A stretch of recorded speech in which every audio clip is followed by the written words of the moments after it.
김경란 문학 채널을 찾아주신 여러분, 안녕하세요. 오늘은 손창섭의 유실몽을 낭독해드리겠습니다. 낭독 전에 잠시 작가와 작품을 소개하겠습니다. 1분 30초 정도 걸릴 거예요. 이 소설의 제목인 유실몽은 꿈을 잃다라는 뜻으로 작품을 통해 1950년 전쟁 후 앞이 보이지 않는 막막하고 피폐한 현실을 보여주고 있습니다. 작가 손창섭은 주로 전후 상황을 음울하고 어둡게 잘 그려내는데요. 그래서 그의 소설 속에 등장하는 인물들이 다소 비정상적인 경우가 많습니다. 나약하거나 무기력하거나 정신적으로 결함이 있거나 난폭하거나 하는 등의 등장 인물들을 통해 그 시대의 불안정하고 혼란스럽고 배고픈 삶의 모습을 그려내고자 합니다.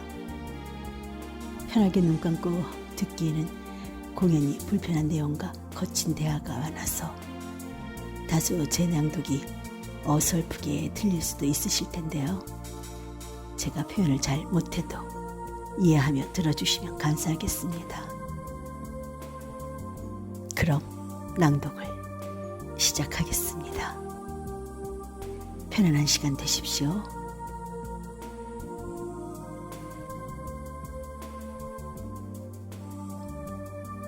유실몽, 손창섭, 1956년 사상계 발표. 누이와 매형 사이의 그 기이한 부부싸움은 거의 이틀거리로 있었다. 그것은 정말 기이한 부부싸움이라 할 수밖에 없었다. 매형은 때리기만 하고 누이는 맞기만 하게 마련이었다.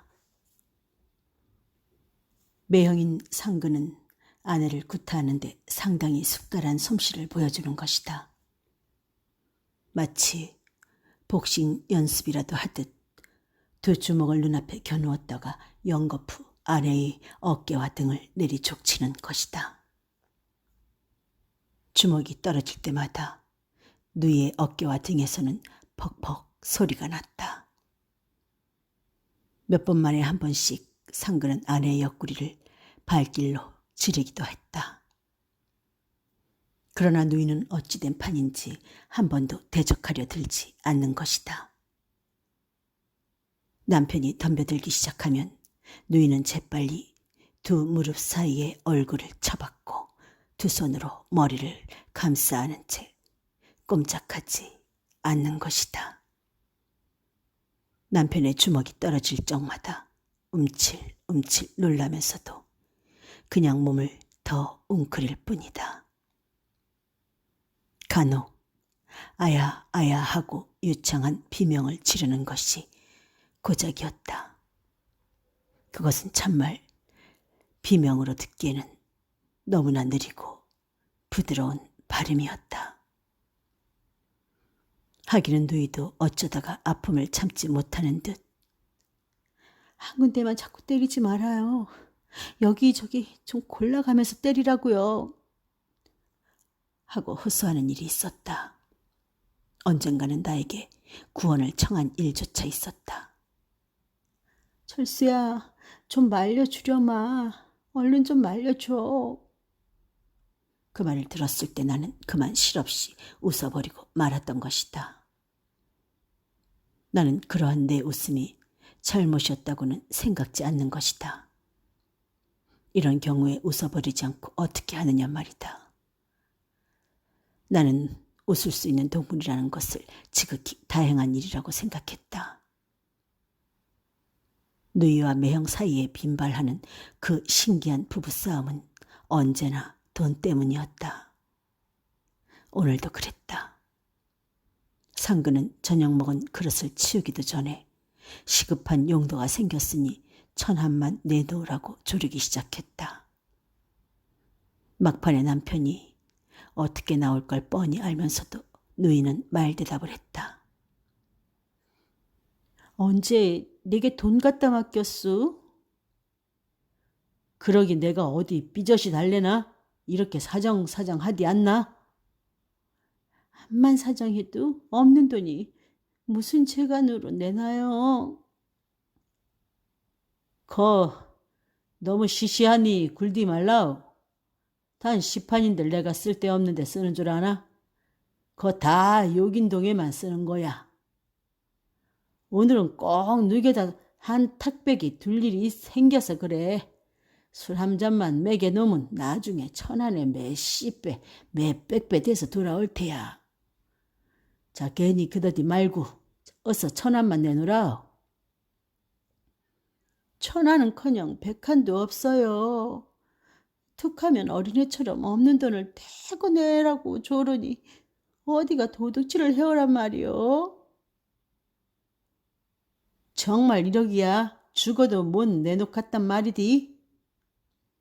못 내놓는 게 아니라 내놓을 돈이 없대도 자꾸 성하구려. 난 무슨 돈주머니인가요? 정 그렇다면 좋다. 좋아. 오늘부터 난 내 사나이 아니고 넌 내 애미네 아니다. 더디 좀 두고 보자. 상근은 말을 마치자 우쭐해서 일어나 밖으로 나가버렸다. 그러나 막상 나가놓고 생각하니 더 화가 치밀었다.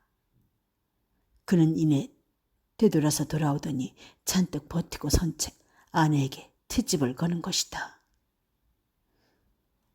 내가 돈 1,000원 없어 남에게 개망신을 해도 좋단 말인가? 여보, 누가 개망신을 하랍디까?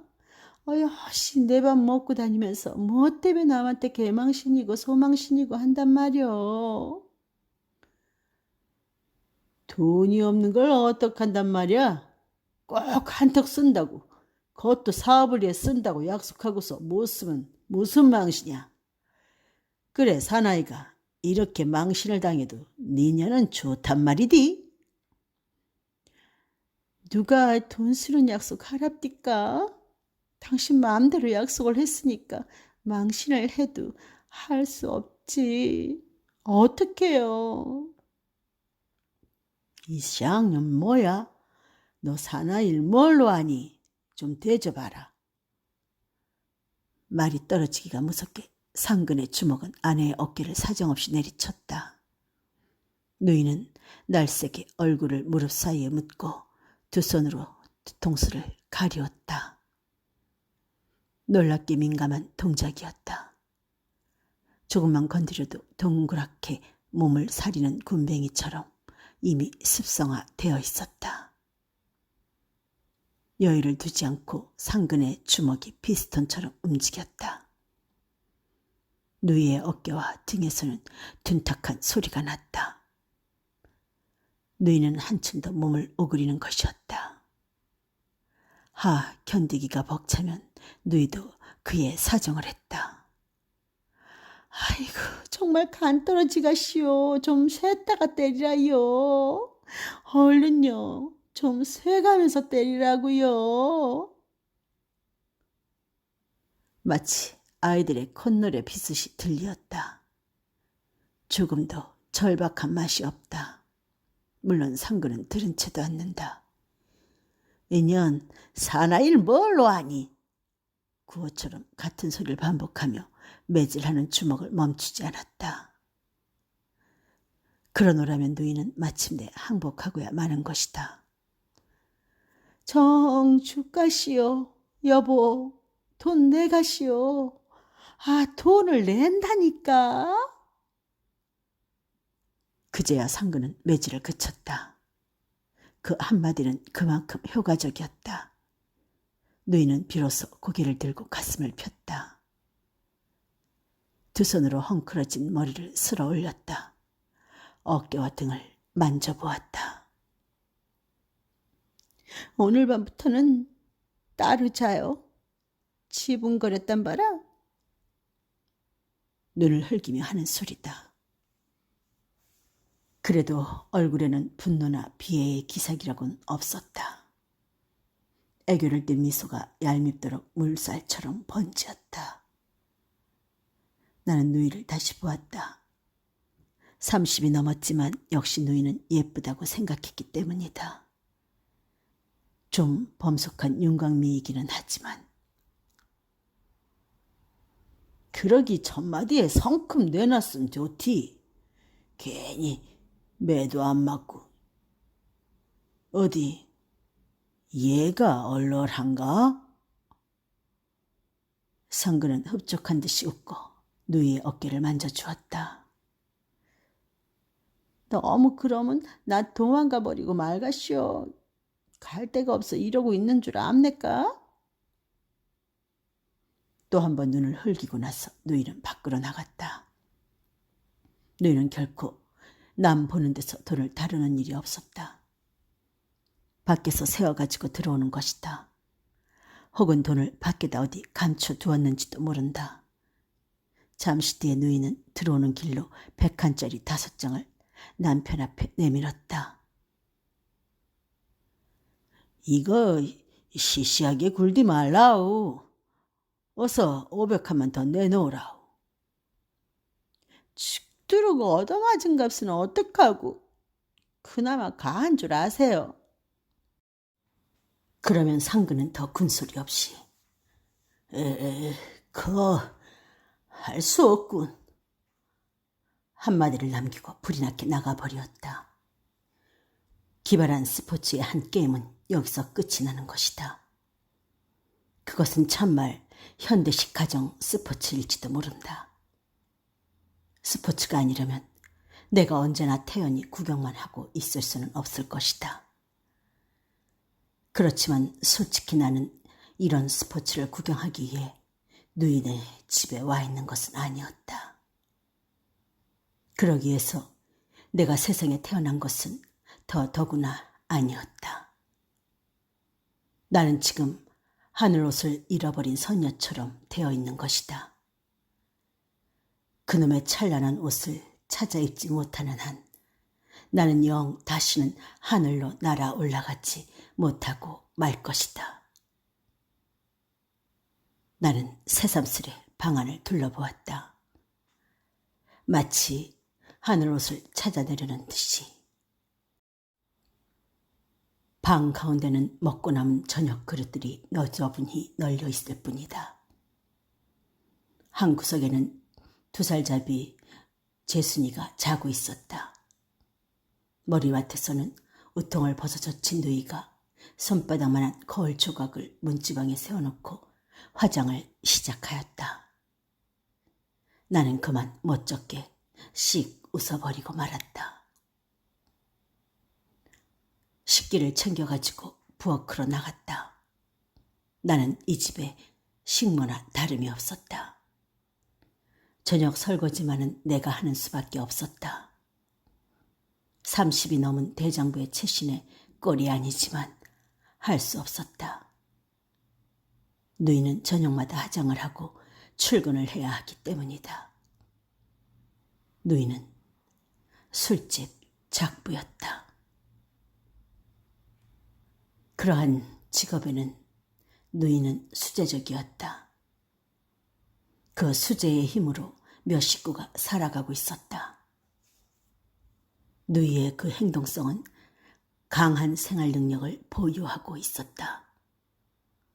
무슨 회사 전무 지체역이니 상무 지체역이니 하는 명함을 누구 앞에서나 내놓기 좋아하면서도 몇 달 가야 단돈 10판을 들여오지 못하는 상근에게 비할 바가 아니었다. 그러기에 나 역시 저녁 설거지를 맡아놓고 하면서도 과히 욕되게는 생각하지 않았다. 그릇을 일일이 부시어 실ong에 얹고 나는 제창 물까지 한 통 길어다 놓고 들어왔다. 누이는 여적 얼굴을 매만지고 있었다.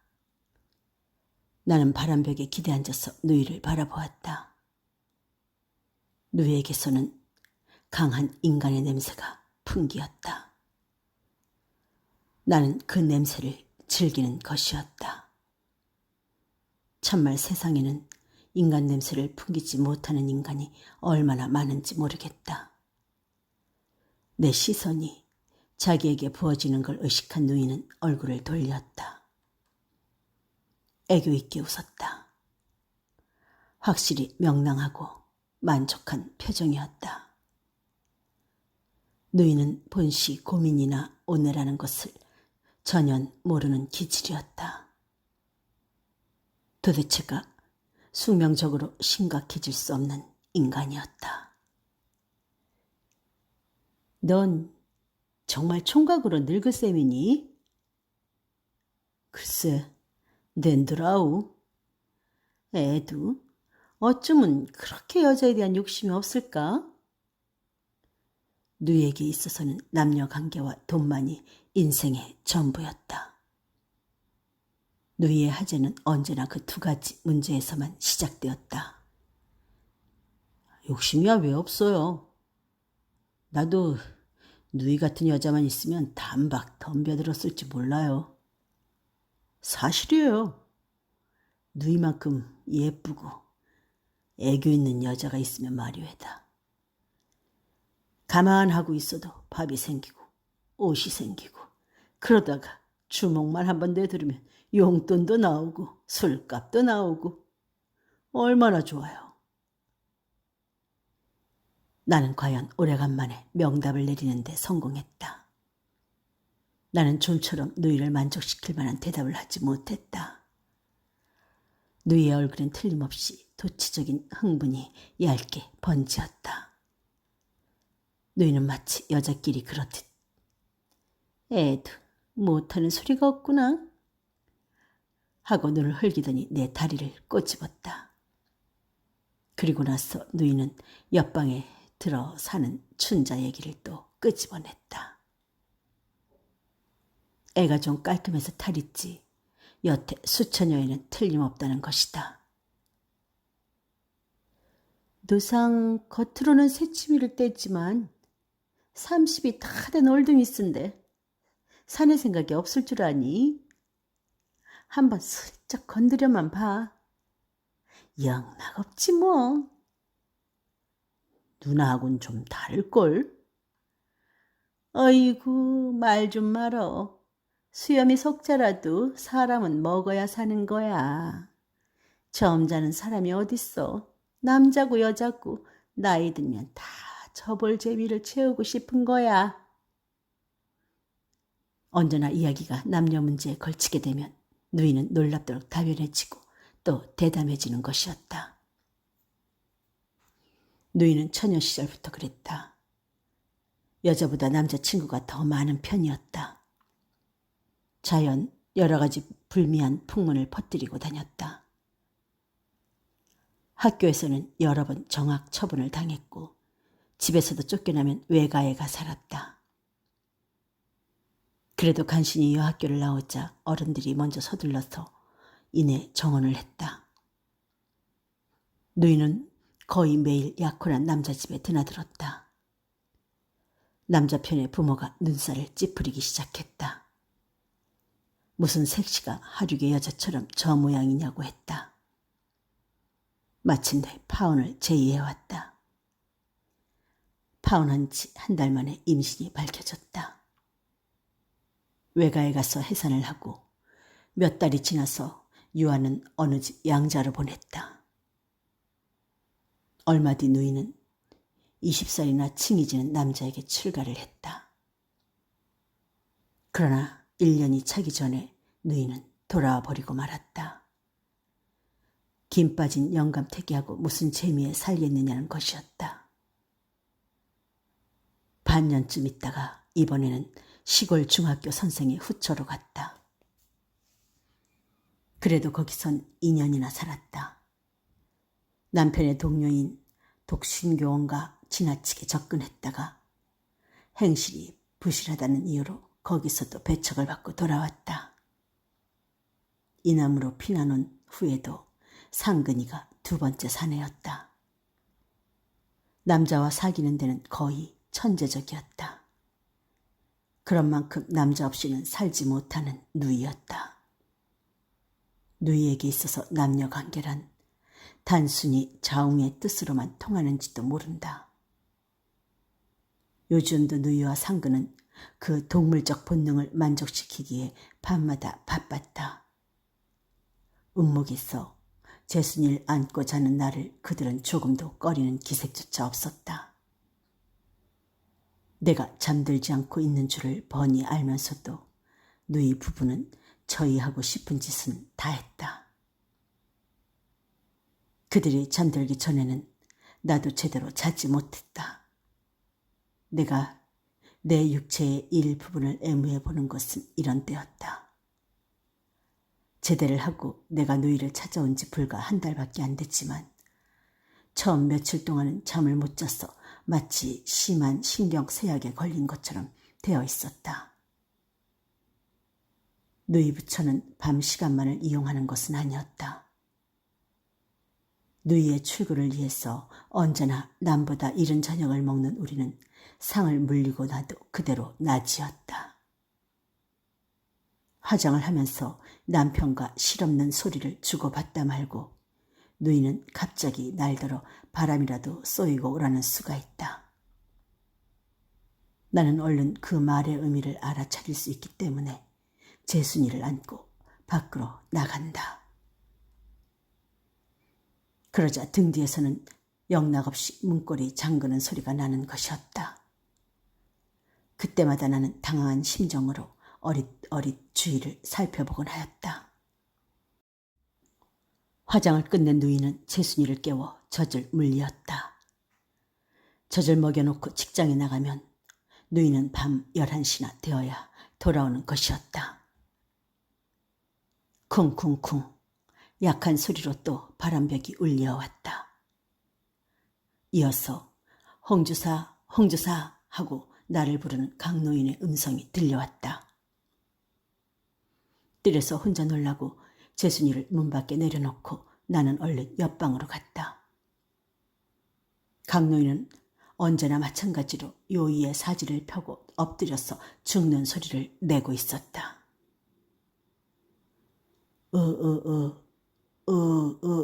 하는 그 신음소리는 또 무슨 짐승의 소리 같았다. 나는 말없이 노인의 허리에 올라탔다.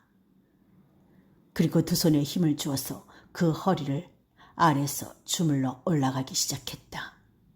좀 더, 좀 더, 아이고, 노인은 그래도 부족한 모양이었다. 그 뼈만 남은 허리를 나는 사정없이 힘껏 주물르기도 하고 쥐어받기도 했다. 어떤 때는 우적우적 뼈 튀는 소리가 나는 것 같아서 손을 멈추기도 했다. 그 정도로야 노인은 효과를 느끼는 모양이었다. 반 시간가량이나 그러고 나면 내 이마와 등에도 땀이 내뱉다. 강노인은 여러 해 전부터 신경통으로 고생해오는 것이었다. 하루에 몇 번씩은 을에 허리가 끊어지는 듯이 저리고 쑤셔서 당장 숨이 넘어가는 것처럼 야단을 하는 것이다. 그럴 때마다 밤중이건 새벽이건 바람벽을 두드리며 소리를 질러서 나를 찾는 것이었다. 노인에게도 딸 자식들이 있기는 했다. 본시 딸만 5형제를 낳아 길렀다는 것이다. 그중 차녀는 대구서 양부인 노릇을 하고 3년은 간신히 미장원을 나와 다달이 돈푼이나 들여오게 됐자 어떤 논팡이에 얼려가지고 인천서 살림을 차리고 있었다. 어느 다방에 레지로 있는 넷째 딸은 거기서 먹고 자고 집에는 한 달에 2-3번 다녀가는 정도였다. 현재는 재본소에 다니는 장녀와 미정원에 가서 심부름을 해주는 막내딸만이 같이 살고 있다.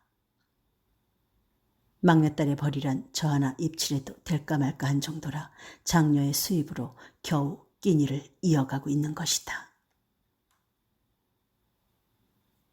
그 배라 먹으려니 어쩌자고 걔집에만 5씩이나 쌓아놓았는지 몰라? 그래 사내 하나를 못 낳고 죽일련 전 먼저 가버리고 날 이렇게 고생시키다니.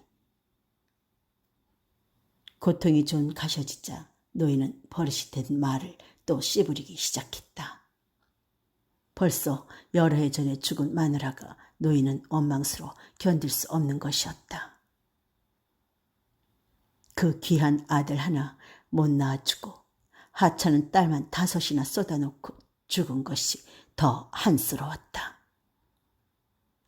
딸이란 자식이 아니라고 노인은 우겨댔다. 차라리 없는 것만 못하다 했다. 딸열이 아들 하나를 못 당한다는 것이었다. 이제 한결 나이. 자네도 팔이 아프겠네. 어서 그만 쉬게. 나는 내려앉아서 이마에 땀을 닦았다. 노인은 비로소 엎드렸던 몸을 일으켜 바로 누웠다. 그리고 고개만 돌려서 나를 바라보며 한참 더 앉아서 말동무가 되어달라고 했다. 애원하는 것 같은 눈이었다. 노인의 이야기는 늘 같은 말이었다. 역시 딸만 낳아놓고 죽은 마누라에 대한 푸념이거나 자기의 신세 타령이었다. 자네가 내 아들이라면 나는 오늘 죽어도 한이 없겠네. 이봐 홍주사, 날 좀 보게. 난 정말 불쌍한 늙은이야. 선망에 찬 시선으로 나를 뚫어지게 바라보는 것이었다. 그러다가는 을에 나더러 자기 사이가 되어 달라고 졸랐다.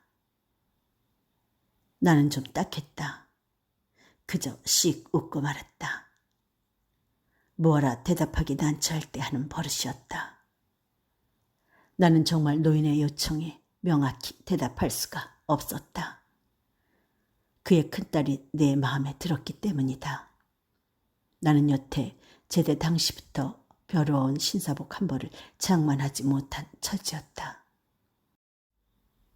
춘자와 결혼하여 병화 중에 있는 장인과 처제를 거느릴 자신이 내게는 도저히 없었다. 노인과 막내딸 춘이만 없다면 나는 춘자와 결혼해도 좋겠다. 죽든 살든 합심해서 살아나가 보자고 용기를 낼 수도 있을 것이다. 그렇지만 언제 죽을지 모르는 노인을 바라보는 내게는 그러한 용기마저 솟지 않았다. 내게서 만족한 대답을 들을 수 없는 노인은 마침내 저쪽으로 얼굴을 돌리며 돈이 있나 자식이 있나 몸이나 성길 하나 하고 훌쩍훌쩍 아이처럼 울기 시작했다. 그럴수록 나는 점점 더 거북해지는 것이다. 조금도 나는 노인에게 동정이 가지 않기 때문이다. 춘자는 종이장처럼 흰 얼굴이었다. 희다못해 푸르게 보이기도 했다. 27이었다. 국민학교 교사가 되는 것이 소원이었다. 오래전부터 국민학교 교원 자격 검정고시 준비를 해오고 있었다. 어서 시집갈 생각이나 해요. 한사코 공부는 해 뭘 해? 선생이 되면 그래 만년 처녀로 늙을 셈이요. 언젠가 누이가 한 말에 춘자는 대뜸 눈썹을 곤두세웠다. 개 돼지처럼 먹고 자고 아이만 낳으면 죄인가요? 자기의 취미와 재능을 살려 가치 있는 생활을 해야 사람이죠. 여자가 취미나 재능은 해서 뭘 해요? 그저 알뜰한 살림 재미를 봐야지. 춘자는 경멸하는 눈으로 누이를 보았다. 재순 엄마는 그래서 알뜰한 재미에 취하셨군요. 내 걱정일랑 말고 재순 엄마나 어서 그 알뜰한 재미를 실컷 즐기세요. 춘자의 얼굴에는 조소에 찬 미소까지 어려웠다. 그러나 누이는 태연했다. 두근 종류가 다른가? 사람은 다 마찬가지라우. 관연하도록 시집 안 간다고 버티던 사람이 한번 사내 맛을 보면 더 사죽을 못 습대다. 춘자의 얼굴이 파랗게 질렸다. 입술이 떨렸다. 차차 그 낯빛이 도로 해쓱해지면서 경멸과 조소가 뒤섞인 표정이 되었다. 춘자는 일부러 입을 열지 않은 채 저의 방으로 들어가 버리고 말았던 것이다. 그 뒤 열흘이 지난 오늘까지도 춘자는 누이와 말을 건네지 않는 것이다. 춘자가 경멸하고 있는 것은 누이만이 아니었다. 누이의 남편인 상근은 물론 자기 부친마저 경멸하고 있는 것이다. 그것은 평시의 언동으로 알 수 있었다. 더욱이 그 눈은 언제나 누구에게 대한 멸시와 조소가 차 있었다. 춘자의 눈은 마치 남을 경멸하고 조소하는 작용을 하기 위해서 생겨난 것 같았다. 그러한 춘자도 왜 그런지 나만은 경멸하지 않는 모양이었다. 그 눈으로 짐작할 수 있었다. 나를 대할 때만은 그 눈에서 경멸과 조소의 빛이 완전히 거치어지는 것이다. 그럴 때의 춘자의 눈은 놀랍도록 선선했다. 총명한 눈이었다. 누이는 자꾸 춘자를 건드려 보라고 나를 충동하였다. 그렇게 깔끔하고 팩팩한 여자가 도리어 살림은 앙큼하게 한다는 것이다. 이때도 나는 씩 웃어버리고 말았다. 춘자를 건드리는 것은 그리 어려운 문제가 아니었다. 그렇지 않아도 춘자와 마주 앉을 때마다 그 날씬한 허리를 안아보고 싶어서 나는 가슴이 떨리곤 했다. 끼니 때나 잘 때가 아니면 상근은 들어오지 않았기 때문에 이른 저녁을 먹고 누이가 출근하고 나면 나는 늘 혼자서 재순이를 데리고 놀았다. 그럴 때 춘자는 영어나 수학책을 들고 곧잘 나를 찾아왔다. 단정하게 무릎을 모으고 앉아서 가늘고 흰 손가락으로 모를 때를 가리킬 뿐 춘자는 용건 이의 말은 별로 하지 않았다. 불빛에 더욱 해쓱해 보이는 그 얼굴을 건너다보며 나는 심한 피로를 의식하는 것이다. 그 허리며 무릎이며 엉덩이가 너무 가까운 곳에 있기 때문이다. 그런 것들을 통째로 나는 안아보고 싶어지는 것이었다. 이것은 조금도 불순한 욕망은 아닌 것이다. 이 너무나 당연하고 정당한 욕망을 누르기 위해서 나는 그지없이 필요해지는 수밖에 없었다. 며칠 전에 나는 누이의 소견을 춘자 앞에 종시 털어버리고야 말았다. 누이는 날더러 자꾸만 춘자 씨를 건드려 보라고 권한답니다. 나는 대답할 말이 없어서 그냥 웃고 말았습니다. 춘자의 얼굴이 석고상처럼 굳어버렸다. 나는 마침내 이런 소리까지를 덧붙이지 않을 수 없었다. 춘자 씨 부친께서도 나보고 한사코 사이가 되어달라고 조른답니다. 그때마다 나는 뭐라고 할 말이 없어서 정말 딱해집니다. 춘자는 얼어붙은 듯이 몸을 움직이지 않았다. 숨소리마저 끊어져 버린 것 같았다. 나는 모로 움직거려 상반신을 벽에다 기대었다. 바위처럼 내리는 피로를 감당할 수가 없어서였다. 나는 눈을 감고 열병 한자처럼 엉뚱한 소리를 중얼거렸다. 하나도 나의 죄는 아닙니다. 그렇다고 물론 춘자 씨 죄도 아닙니다. 정말입니다. 누구의 탓도 아닙니다. 춘자 씨 부친이나 우리 누이의 잘못도 아닙니다. 그저 명확한 사실은 우선 나에게는 한 벌의 신사복이 필요하다는 것뿐입니다. 그뿐입니다. 나는 언제까지나 염색한 군복만을 입고 있을 수는 없으니까요. 이윽고 춘자는 그림자처럼 소리 없이 일어나 나갔다. 잠시 뒤 집 후원에서는 여인의 가느다란 울음소리가 흘러왔다. 어둠도 그 소리를 아주 덮어버리지는 못했다. 땅속으로 길을 찾아 흐르는 물줄기처럼 가느다란 울음소리는 어둠 속을 세워왔다. 내가 누이네 집을 찾아왔을 때 상근은 인사가 끝났자 남북 석탄 주식회사 상무 최채역 오상근이라는 명함을 내놓았다. 앞으로는 국가의 원조도 받을 수 있는 아주 유명한 회사라고 했다. 그동안은 활동력 있는 수완가가 없어서 운영난으로 거의 정지 상태에 빠져 있었다는 것이다.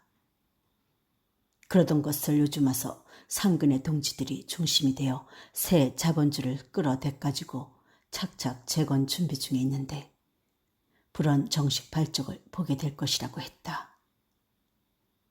그 회사만 제대로 움직이기 시작하면 이렇게 초라한 흑벽 떨집에 단칸방을 얻어 지내는 궁상한 꼴을 면할 뿐 아니라 그놈 승용차를 슬슬 굴리고 다니게 될 것이라고 했다. 그때는 나를 위해서 가장자리 하나는 자기가 책임지고 마련하겠노라는 것이었다. 상근은 아침 저녁 밥숟갈을 놓기가 무섭게 뛰어나가곤 했다. 그가 연락처로 정하고 밤낮 나가 살다시피 하는 곳은 모란이라는 다방이었다. 날마다 거기서 동지들과 만나 재건 준비에 제반 연락과 타협을 한다는 것이었다. 하루는 나보고도 같이 나가보자고 했다. 회사에 중역이 될 인물들에게 미리 인사를 해두는 것이 앞으로 유리하리라는 것이었다. 나도 동감이었기에 하자는 대로 상근을 따라 나가보았다. 모라는 큰 길에서 골목으로 쑥 들어가 있는 별스레 우중충한 다방이었다. 우리가 들어섰자 저쪽 구석에 둘러앉았던 서너 너덟 명이 상근을 향해 앉은 채 고개를 끄덕해 보였다. 상근은 한쪽 손을 들어 보이고 다가서서 그들 틈에 끼어 앉았다. 옆에 걸상을 끌어당겨 놓고 내게도 앉기를 권했다. 이 사람은 내 처남이외다. 제대군인인데 일본서 대학을 나온 수재입니다. 상근은 그러고 나서 곱을 통대를 닦고 있는 50이 다 된 사내를 가리키며 부사장님께 인사드리게 했다. 나는 내 이름을 대고 머리를 숙였다. 다음에는 단추 떨어진 구제품 양복 저고리를 입고 있는 사내를 가리켰다. 전무 치채요. 나는 먼저 모양으로 이름을 대고 머리를 숙였다. 신경질적인 얼굴에 캡을 쓴 감사역과 콧등에 흉터가 있는 총무부장에게 나는 같은 식으로 일일이 통성을 했다. 그들은 한결같이 남북 석탄 주식회사 부사장, 전무, 치채역, 감사역, 총무부장이라는 큼직한 명함을 한 장씩 내놓았다. 이 명함의 직함과는 도무지 어울리지 않는 그들의 풍채를 바라보며 나는 자꾸만 신기한 생각이 들었다. 내게 인사를 시키고 난 상근은 친구들을 둘러보며 자, 누구 차 한 잔 안 사니? 했다. 좀 기다려보. 얼마 있으면 전주가 나올 테지. 구제품 양복의 대답이었다. 채기? 그럼 누구 담배라도 한 대 주. 코에 흉터가 있는 사내가 담배를 내밀었다. 그는 내게도 한같이 권했다. 피울 줄 모른다고 했더니 허허, 그거 참 부럽습니다. 하고 도로 집어넣었다. 잠바에 캡을 쓴 친구가 마침 옆을 지나가는 레지에게 오늘 신문을 좀 보여달라고 청했다. 레지는 잠깐 거들떠보고는 잠자코 가버렸다. 역시 기다려도 신문을 가져오지 않았다. 캡슨 사나이는 얼굴색이 변해가지고 카운터 쪽으로 갔다. 사람을 너무 갈세하지 말아요. 그래도 단골 손님 아니요. 당신은 영업이니까 좀 더 친절시래. 손님을 대해야 할 거 아니요. 캡은 서너 종류의 신문을 얻어가지고 돌아왔다. 그러자 구제품 저고리가 문감사 너무 까다롭게 굴지 마오. 돈 없으면 어디 가나 갈시밖에 마련이야. 그러나 예서도 쫓겨나면 안심하고 모일 장수도 없지 않소. 하고 웃었다. 그래, 서울 천지의 다방이 여기뿐이란 말이오? 다방이야 많지. 찻집은 얼마든지 있단 말이오. 그렇지만 밤마다 살면서도 운이 좋아야 차 한 잔쯤 팔아주는 배를 환영할 때는 없단 말이오. 옳은 말이야. 이거 어디 이렇게 궁에서야 견디겠나? 어서 남북 석탄 회사가 활발히 움직여야겠는데 어디 돈 낼 놈이 제대로 말을 들어줘야지. 이 패에서는 그중 연장자인 고불 통대가 하는 말이었다. 그는 아까부터 수건으로 열심히 닦고 있던 고불 통대를 주머니에 집어넣었다. 그리고 신문을 펴들었다. 다른 사람들도 일제히 신문을 들여다보기 시작했다. 그날부터 나는 그들의 일에 기대를 걸지 아니하였는데 며칠 뒤 밤늦게 들어온 상근은 당장 무슨 수라도 생길 듯이 어서 이력서를 한 장 써놓으라고 했다. 꼭 믿는 것은 아니었지만 그래도 혹시나 싶어 다음날 나는 이력서를 써주었던 것이다. 상근은 소리를 내서 읽어 내려갔다.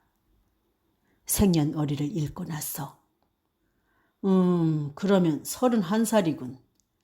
우선 그만하면 나이로는 과장 자격이 되네. 하고 다시 읽어가다가 학년난에 이르러 동경무 사립대학 예과 1학년 중퇴라는 조목을 보더니 이래서는 안 된다고 그는 머리를 내주었다.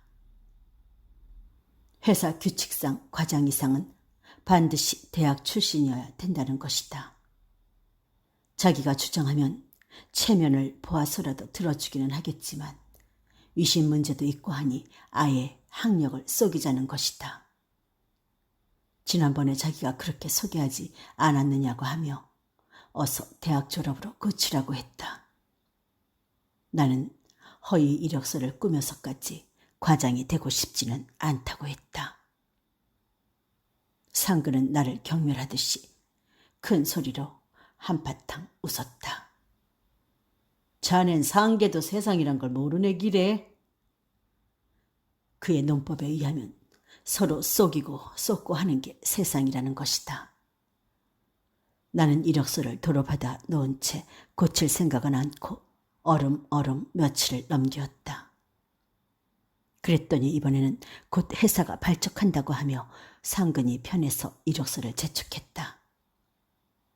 나는 전번에 썼던 것을 그대로 내놓으며 평사원이라도 좋다고 했다. 상근은 잠시 말없이 나를 바라보더니 평양감사도 저 싫으면 만다고. 정 그렇다면 할 수 없디. 그러나 자는 영 출생 글렀네. 그리고 나서 이력서를 들고 나갔던 것이다. 다음날 상근은 수일 내로 사무실을 정리하고 들게 될 거라고 하며 같이 나가자고 했어. 나는 한 번 더 따라 나가 보았다. 그날 소위 부사장이라는 고불 통대는 나에게 인사과장이라는 직함을 주었다. 인사과장이란 제일 중요한 부서라고 하며 첫눈에 믿음직할 뿐 아니라 오상무를 보아 중력회의에서 가결했으니 앞으로 직무에 충실해 달라는 것이었다. 그런지 어느새 보름이 넘었건만 아무런 연락도 없었다. 그 뒤 상근의 입에서는 남북 석탄 회사 얘기는 쑥 들어가 버리고 말았던 것이다. 요즘 와서 누이는 아무래도 좀 이상하다. 점심만 먹고 나면 이내 외출하는 날이 많았다. 저녁에도 집에는 돌아오지 않고 그 길로 직접 출근해 버리는 것이다. 그런 날일수록 한결 긴 시간 화장에 공을 들였다. 따라서 평시보다 더욱 명랑한 표정이었다. 눈에는 미태가 넘쳐 흘렀다. 오늘도 그러한 날이었다. 점심 그릇을 챙기고 들어오니까 누이는 화장에 여념이 없었다. 손바닥만한 거울을 문턱에 세워놓고 부지런히 얼굴을 문대고 있었다. 어느새 나갈라우? 어디 가볼 데가 있어서 그래. 누이가 일찍 나가는 날은 나만 골탕을 먹었다. 왜냐하면 저녁 때에 가서 재순이가 엄마를 부르며 지독히 보채기 때문이다. 습관이 되어서 저녁 때만 되면 저지 생각나는 것이다. 좀채 울지 않는 애인만큼 한번 행악을 부리기 시작하면 그칠 줄을 모른다. 그걸 달래느라면 내가 빼곤 했다. 화장을 하고 난 누이는 딴 사람 같았다. 약간 보태 말하면 눈이 부실 정도였다. 화장의 신비성에 나는 놀라는 것이다. 현저히 예뻐질 뿐만 아니라 나이보다 훨씬 젊어 보이기 때문이다. 5살쯤은 당겨 보였다. 요술처럼 달라진 누이의 얼굴을 바라보며 나는 새삼스레 매혹적인 그 미모에 감탄했다. 너도 아주 신품은 아닐 테지? 누이는 사정없이 정체 모를 미소를 내게다 퍼부었다. 나는 갑자기 취하는 것 같았다. 옷을 갈아입느라고 주러오지만 남기고 누이는 홀딱 벗고 있어서 더 그랬는지 모른다. 무사내가 누이에게 녹아나는 까닭을 나는 이제야 깨달은 것 같았다. 나는 어느새 외면하고 있었다. 병신이 아닌 데매야 30이 넘도록 무사할 수 있으려고. 나중에 생각해보면 모두가 야비한 수작인데 즉석에서는 그렇게 느껴지지 않는 것이 신기했다. 나는 대답 대신 그저 웃었다. 화를 낸다는 것이 엉뚱하게 그저 웃어버리고 만 것이다. 자기 저녁은 하지 말라고 이르고 누이가 나가버린 뒤에도 한참 동안 멍하니 그대로 서 있었다. 그러한 나의 머릿속에 춘자의 영상이 환히 떠올랐다. 눈처럼 희다는 말이 있다. 춘자의 피부가 그랬다. 마주 앉았을 때 스커트 밑으로 내민 무릎이 눈에 띄면 나는 가슴이 아팠다. 형벌처럼 불행과 고독을 짊어진 춘자는 터무니없는 자존심으로 간신히 자기를 버티고 있는 것이었다. 나는 머리를 내저었다. 모두가 할 수 없는 일이었다. 옆방에서 또 강노인이 벽을 탕탕 치며 나를 불렀다. 나는 언제나 어떻게도 할 수 없을 때에 하는 버릇으로 씩 웃고 옆방으로 갔다. 강노인은 역시 요의에 엎드려 죽는 소리를 내고 있었다.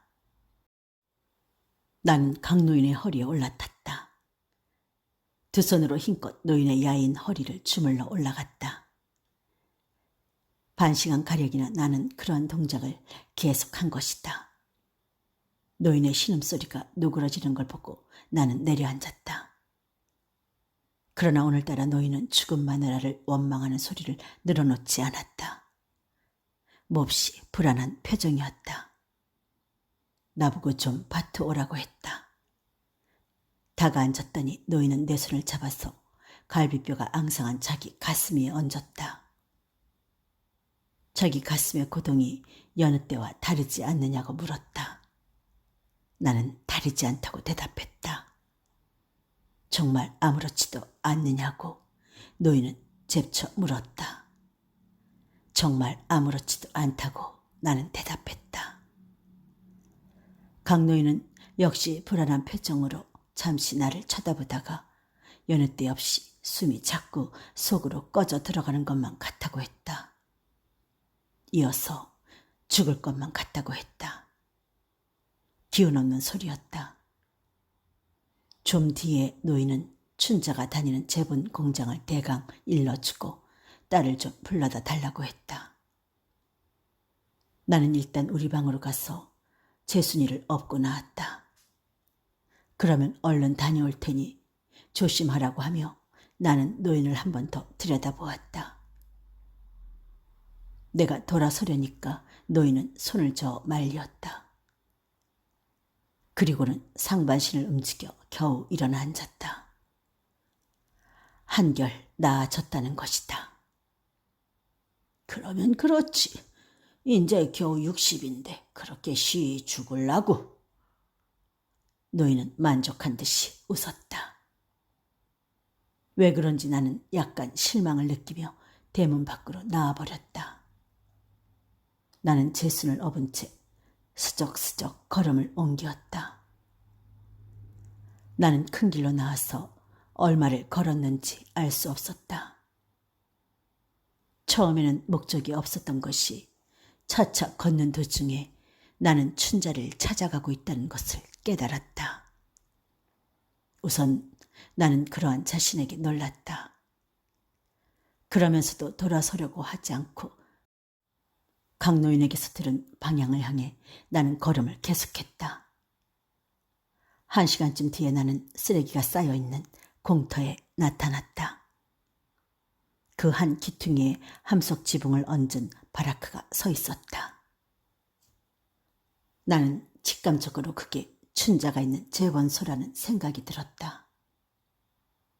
가까이 가서 열어놓은 창 너머로 안을 들여다보았다.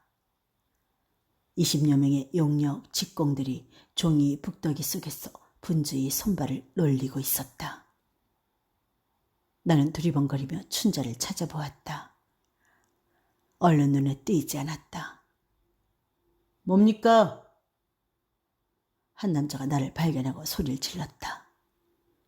까닭없이 저기를 품은 눈이어서 나는 좀 당황했다. 나는 얼떨결에 춘자의 이름을 댔다. 춘자의 일하는 모양을 나는 몰래 바라보고 그대로 돌아가려던 참이라 또 한 번 당황했다. 그러나 이미 때는 늦었다. 여러 사람의 시선이 일제히 내게로 쏠리는 가운데 춘자도 있었다. 나는 몇 걸음 뒤로 물러서 몸을 숨겼다.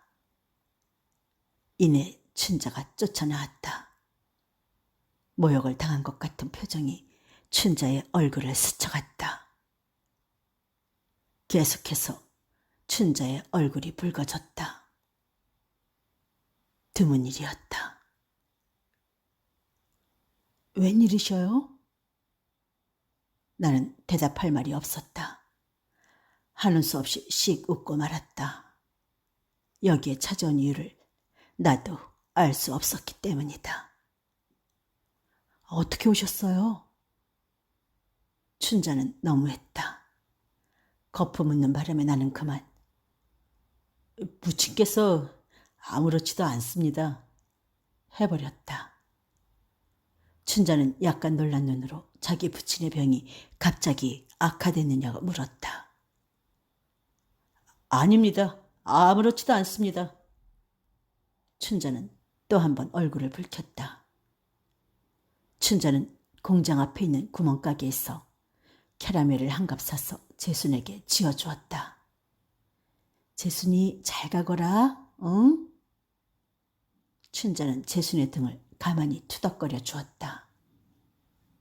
그리고는 바삐 공장으로 들어가 버렸다.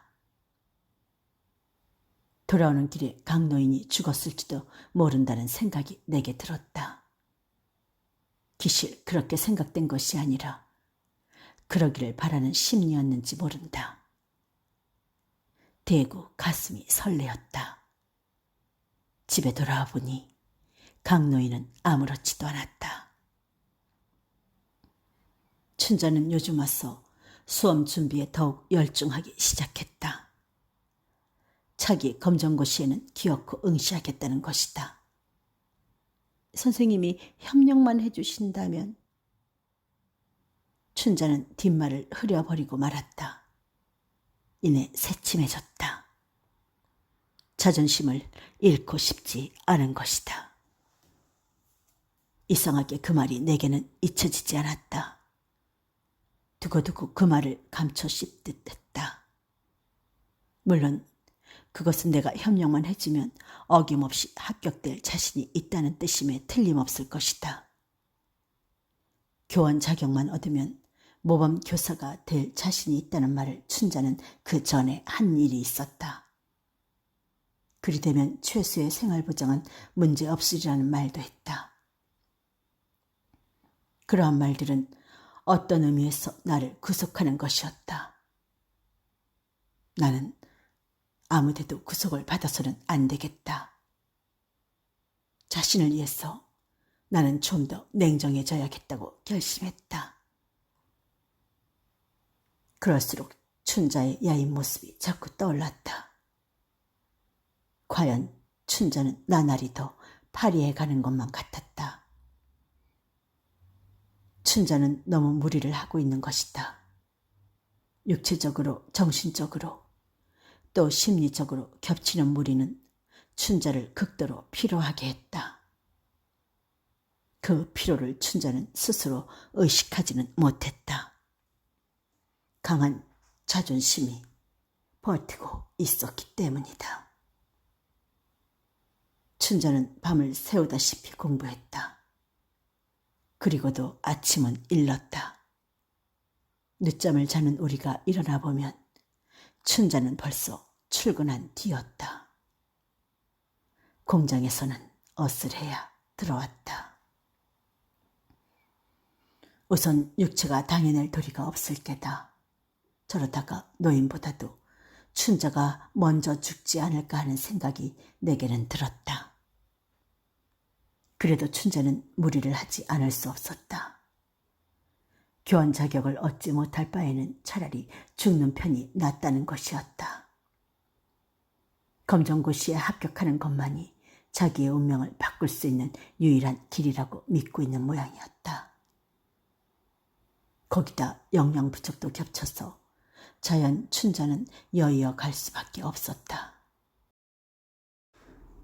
그러면서도 묘한 것은 그처럼 축진 얼굴이나 몸집이 조금도 매력을 잃지 않는 일이었다. 어느 날 밤 나는 춘자의 가느다란 몸을 힘껏 끌어안는 꿈을 꾸었다. 꿈속에서 나는 춘자를 껴안은 채 자꾸만 울었다. 이제는 하는 수 없다고 중얼거리며 나는 공연히 서러워 울었던 것이다. 그러다가 어린애 울음소리에 놀라 나는 꿈에서 깼다. 조그만 재순의 몸뚱이를 나는 잔뜩 껴안고 있었던 것이다. 그 뒤로 춘자와 마주 앉을 때마다 나는 그 꿈 생각이 났다. 금시 눈을 감으면 춘자의 몸을 끌어안을 것 같은 착각에 나는 가슴이 찌르르 하곤 했다. 어제 저녁이었다. 강노인의 요통이 다시 시작되었다.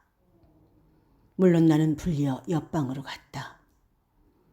한참 동안 노인의 허리를 주물러 주고 내려 앉았을 때였다. 춘자도 옆에 있었다. 노인은 언제나처럼 딸만 낳아놓고 죽은 마누라를 원망하고 나서 날더러 또 자기 사위가 되어달라고 했다. 오륙이진 부친과 어린 동생이 매달려 있기 때문에 춘자는 30이 다 되도록 시집을 갈 수 없었다는 것이다. 어쩌다 말이 났다가도 남자 쪽에서 쑥 들어가 버리고 만다는 것이다. 나도 불쌍하지만 저것도 가련하네. 여자란 남자와 달라 때를 놓치면 아주 배물이야. 어서 자네가 좀 돌봐줄게. 나는 할 수가 없었다. 역시 또 씩 웃어버리는 수밖에 없었다. 춘자는 싸늘한 시선으로 부친을 노려보고 있었다. 그 눈에는 경멸과 증오가 불타올랐다. 가끔 이번저리에 가벼운 경련이 일었다. 실컷 중얼거리고 나서 노인은 잠이 들어버렸다. 춘자는 책을 펴놓았다. 그러나 그것은 의미 없는 동작에 지나지 않았다. 춘자는 끝내 입을 다물고 견디어내는 것이었다. 마침내 나는 일어서고 말았다. 이 시간이 주는 압박을 나는 배겨낼 수가 없었다. 그러나 그 방을 나오기 전에 나는 커다란 실언을 한 것이다. 며칠 전에 나는 꿈을 꾸었습니다. 춘자 씨를 끌어안고 우는 꿈을 말입니다. 아주 우스운 꿈이지요. 나는 왜 그런 소리를 짓거렸는지 모르겠다. 그에 나는 실수를 했구나 하는 생각만이 머릿속에 핑 돌았다. 춘자는 지독한 여자였다. 입을 열지 않았다. 고개도 들지 않았다. 가만히 책장을 넘겼다. 그 손끝이 몹시 떨리었다. 우리 방에 돌아온 나는 갑자기 전신에 피로를 느꼈다. 나는 벽에 기대에 앉아서 눈을 감았다. 나라는 인간은 할 수 없다고 생각했다. 그러한 내 귀에 여자의 울음소리가 들려왔다. 집 뒷안에서 나는 소리였다. 아무도 모르게 숨죽여오는 울음소리였다. 어둠도 그 소리를 덮어버리지는 못했다. 땅속으로 스며 흐르는 물줄기처럼 가느다란 울음소리는 어둠 속을 새어나왔다. 누이는 종래 집을 나가고야 말았다. 어린 재순이마저 팽개친 채 호련히 종적을 감추어버리고 만 것이다. 어제 저녁에 누이 부처는 대판 싸움을 했다. 물론 언제나처럼 상근은 치고 누이는 맞기만 하는 기묘한 싸움이었다. 이번에는 쉽사리 싸움의 결말이 나지 않았다. 워낙 상근이가 요구하는 액수가 컸기 때문이다. 5,000한을 강요한 것이다. 누이는 몇 차례 얻어맞더니 1,000한을 내주고 타협을 지으려 했다. 상근은 듣지 않았다. 이번에야말로 아주 유망한 대회사가 설립되는데 그 준비 해합을 갖는 오늘 저녁에 자기가 주식을 한턱 내기로 했다는 것이다. 아니 뭐요? 당신이 한턱을 내요? 대사가 생기는 판이니 돈 가진 사람도 많을 거 아니여. 어째서 하필 땡땡 두 쪽밖에 없는 당신이 낸단 말이여. 누이는 처음으로 열기를 몰아세웠다. 바늘구멍만한 애민의 소갈머리로 허투루 챙겨내지 말라. 누군 돈이 아깝지 않은 줄 알아? 다 앞을 내다보고 선수를 써두는 거야. 그래둬야 내게 중역 한 자리가 돌아온다는 걸 좀 알라오. 아이고 매시꺼웠어 내 원. 그 알량한 중역요? 시작도 하기 전에 깨지근하는 그 회사의 중역 말이에요? 그 잘난 중역은 해서 뭘 하는 거요? 대체 그런 엉터리 중역보다는 차라리 길거리에서 담배 장사라도 하는 게 몇 겁 낫겠어. 뭐야 이 상년아? 거리에서 담배 장사나 해먹다 죽으란 말이가 그래? 사나 일 뭘로 아니 너? 그래도 상계 주둥아리질이야? 상근은 일단 중단하였던 매질을 다시 계속하기 시작하였다. 아무리 방어 태세를 취하여도 사정없이 내려 닥치는 상근의 주먹을 누이는 감당할 수가 없었다. 누이는 몇 번이나 나에게 구원을 청했다. 겁에 질려 악을 쓰고 울어대는 재순을 부둥켜 안은 채 나는 움직이지 않았다. 이미 생활화된 이러한 부부싸움을 위해서 내가 중재해야 할 아무런 이유도 발견할 수가 없었기 때문이다. 나는 누이들의 생활권을 침범하고 싶지 않았던 것이다. 누이는 할 수 없는지 마침내 3,000한을 내주고야 말았다. 그래도 상근은 2,000한을 더 졸라대다가 자기도 손이 아팠던지 단념하고 나가버렸다. 누이는 여느 날이나 다름없이 꼼꼼히 화장을 하고 나서 주점에 출근했던 것이다. 그러나 밤이 이슥해 돌아올 시간이 되어도 누이는 나타나지 않았다. 마침내 통행금지의 사이렌이 울어도 돌아오지 않았다. 그제야 상근이도 은근히 걱정이 되는 모양이었다. 자리에 누웠어도 조금 더 기다려보자고 하며 상근은 불을 끄지 못하게 했다.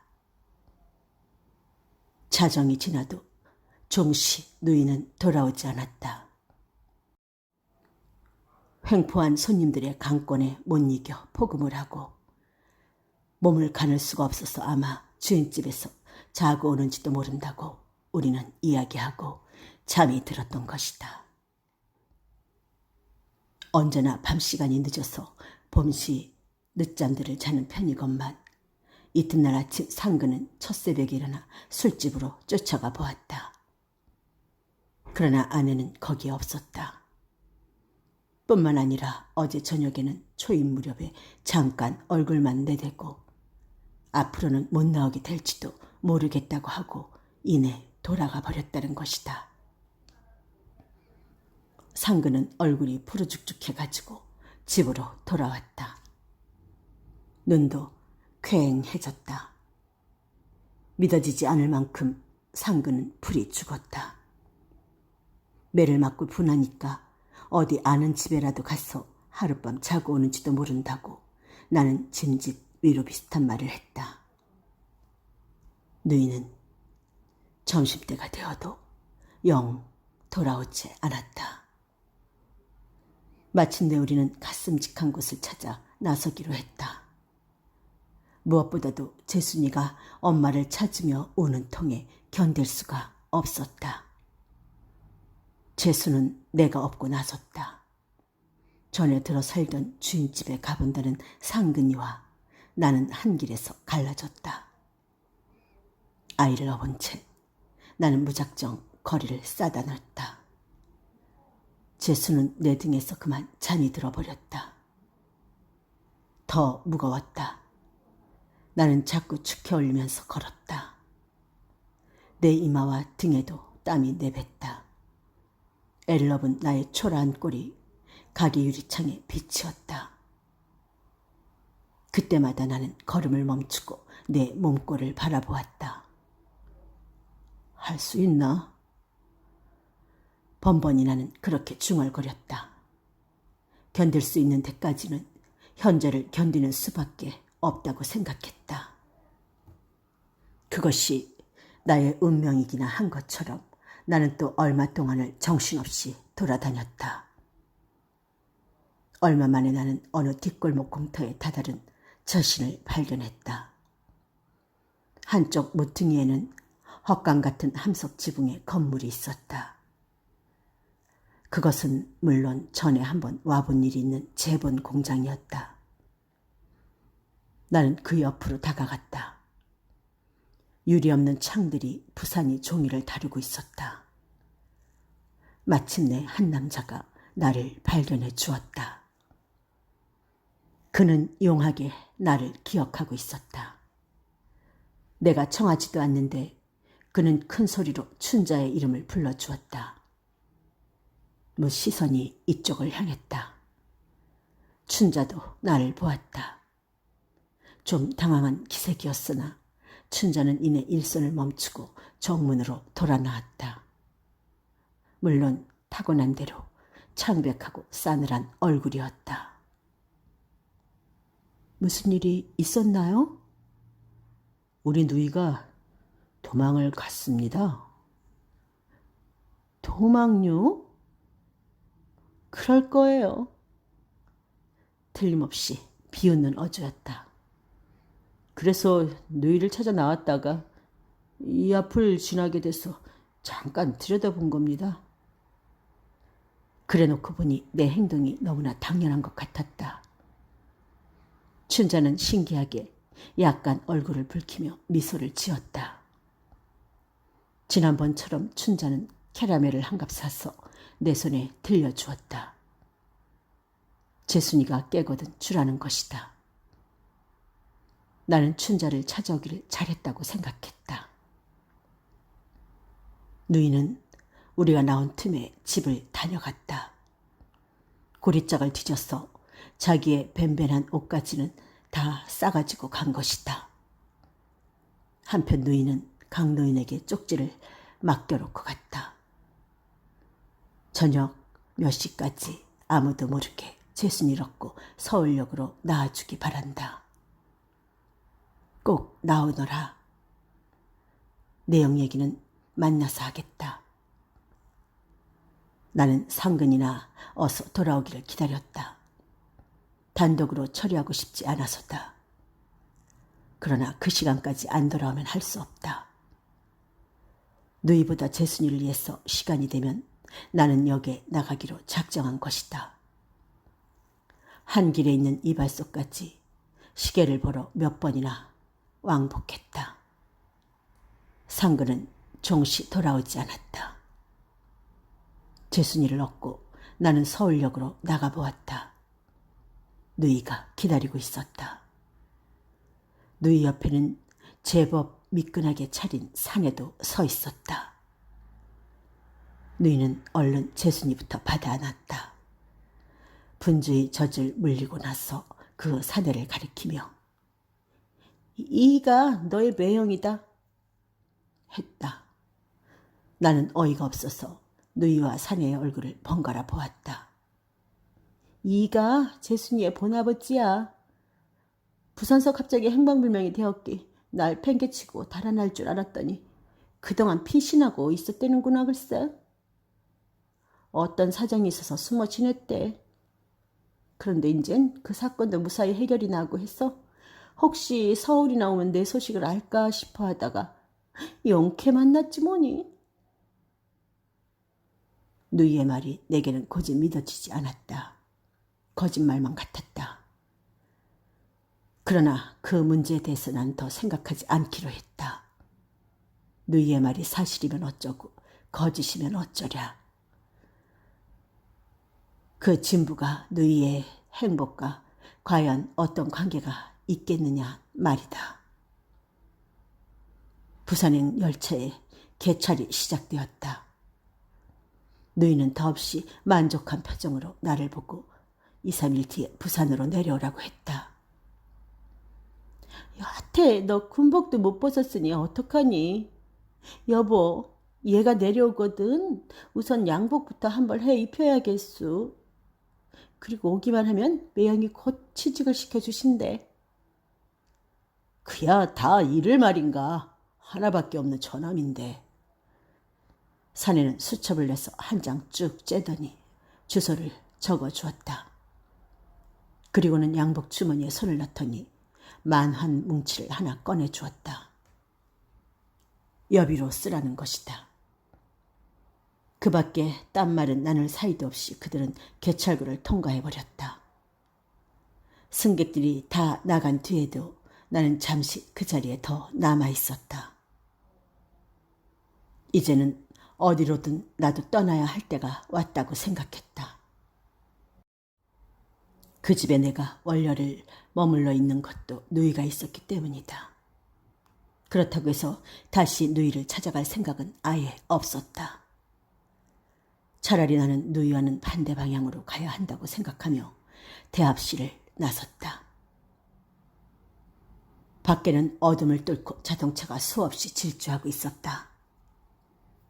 나는 될 수 있는 대로 어두운 쪽을 골라서 걸었다. 10여 살짜리 조무래기 한 놈이 앞을 막아섰다. 아저씨, 하숙 안 가셔요? 오냐, 가자. 가고 말고 어디라도 가자. 나는 소년을 따라 걸었다. 어두운 골목으로 들어섰다. 불현듯 창백한 춘자의 얼굴이 눈앞을 얼찡거렸다. 뒤이어 여자의 가느단 울음소리가 들려오는 것 같았다.